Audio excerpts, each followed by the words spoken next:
ഞങ്ങൾ അപ്ലോഡ് ചെയ്യുന്ന വീഡിയോസ് നിങ്ങളിലെത്താൻ ഈ ചാനൽ ഇന്ന് തന്നെ സബ്സ്ക്രൈബ് ചെയ്യണം. അതോടൊപ്പം ബെല്ലൈക്കൺ പ്രസ് ചെയ്യാൻ മറക്കരുത്.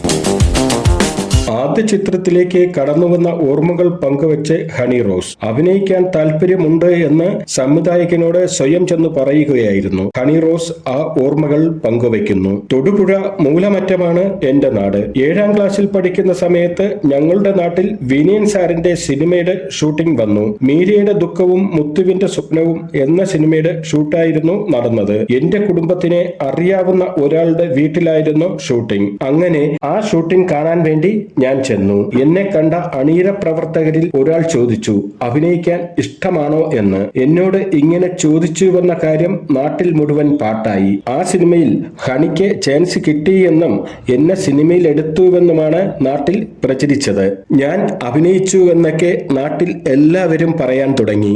അഭിനയിക്കാതെ തന്നെ അഭിനയിച്ചുവെന്ന കഥ പരന്നപ്പോൾ സിനിമയിൽ അഭിനയിക്കാനുള്ള മോഹം ഞാൻ പോലും അറിയാതെ ഉടലെടുത്തു. അങ്ങനെ ചാൻസ് ചോദിക്കാൻ തന്നെ തീരുമാനിച്ചു.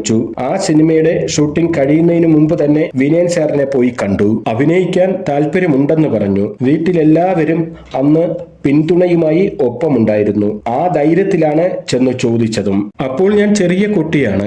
അതുകൊണ്ട് തന്നെ എന്നെ കണ്ട വിനയൻ സാർ ഞാൻ ചെറിയ കുട്ടിയാണെന്ന് പറഞ്ഞു. വരട്ടെ, ഒരു +2 ഒക്കെ ആകട്ടെ എന്ന് സാർ മറുപടി നൽകി. പിന്നെ 10ാം ക്ലാസ് ആയപ്പോൾ എന്റെ കുറെ ഫോട്ടോയൊക്കെ എടുത്ത് അച്ഛൻ വിനയൻ സാറിനെ പോയി കണ്ടു. അപ്പോൾ ബോയ് ഫ്രണ്ട് എന്ന സിനിമയുടെ ചർച്ച നടക്കുന്ന സമയമാണ്. അങ്ങനെ ആ സിനിമയിലേക്ക് ഞാൻ സെലക്ട് ആയി, ഹണി റോസ് പറഞ്ഞു. ഞങ്ങൾ അപ്ലോഡ് ചെയ്യുന്ന വീഡിയോസ് നിങ്ങളിലെത്താൻ ഈ ചാനൽ ഇന്ന് തന്നെ സബ്സ്ക്രൈബ് ചെയ്യണം. അതോടൊപ്പം ബെല്ലൈക്കൺ പ്രസ് ചെയ്യാൻ മറക്കരുത്.